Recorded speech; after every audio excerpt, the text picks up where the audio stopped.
I truly believe that the day I'm inaugurated, not only does the country look at itself differently, but the world looks at America differently. If I'm reaching out to the Muslim world, they understand that I've lived in a Muslim country, and I may be a Christian, but I also understand their point of view. And so I'm intimately concerned with what happens in these countries and the cultures and the perspectives that these folks have. And those are powerful tools for us to be able to reach out to the world.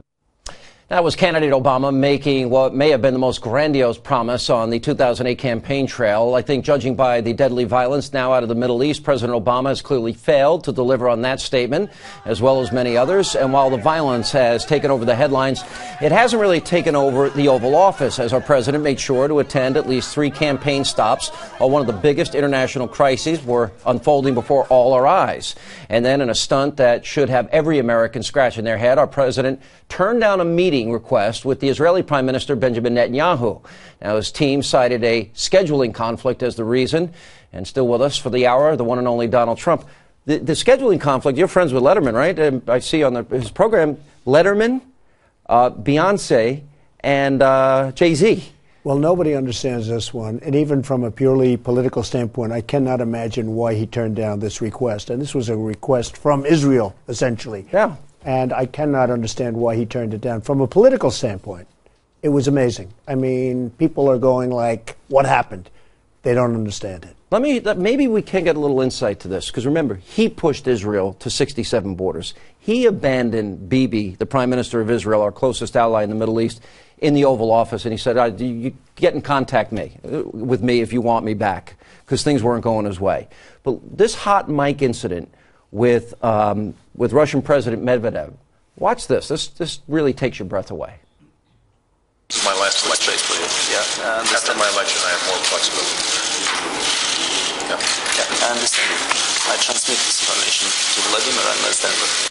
After my election, what is his hidden agenda here? Well, I think maybe more importantly, he is not a friend of Israel. Obama is just not a friend of Israel. And I have so many Jewish friends of mine, they're having fundraisers for him. I say, do you know what you're doing? Do you really understand what's going on? And the fact that he wouldn't agree to a meeting recently has really had an impact on a lot of people. And it's very interesting. Now, what he said to the Russian whoever was Frank, who, by the way, and you know who should have been there representing Russia. Right. And he wasn't there.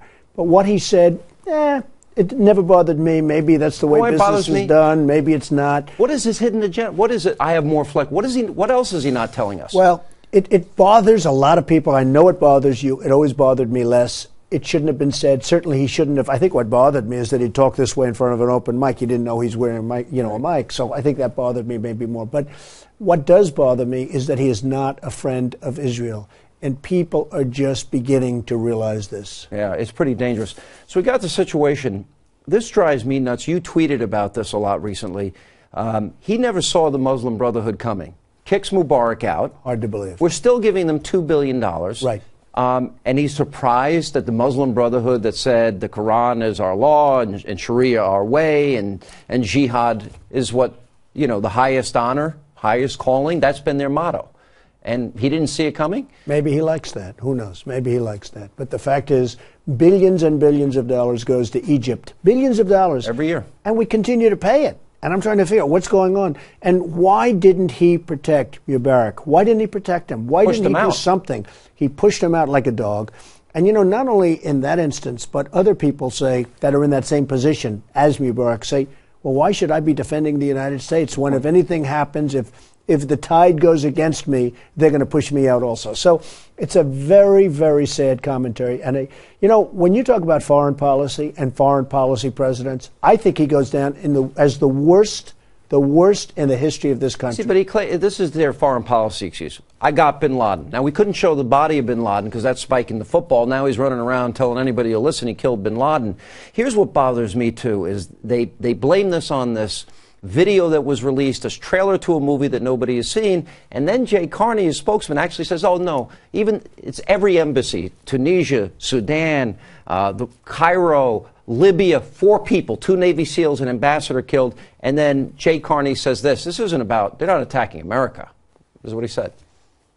This is a fairly volatile situation, and it is in response not to United States policy, not to, obviously, the administration, not to the American people. It is in response to a video, a film, that we have judged to be reprehensible and disgusting, that in no way justifies any violent reaction to it.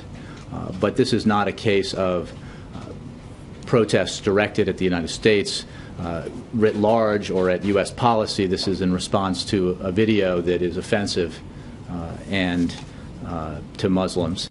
That is a lie.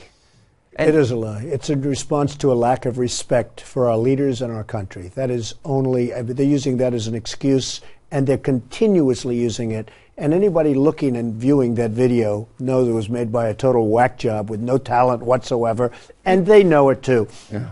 That was in response, and totally in response, to a lack of respect for our country and our leadership. All right, we're going to take a break. We'll come back. Mr. Trump, stay right there, and we continue with our studio audience.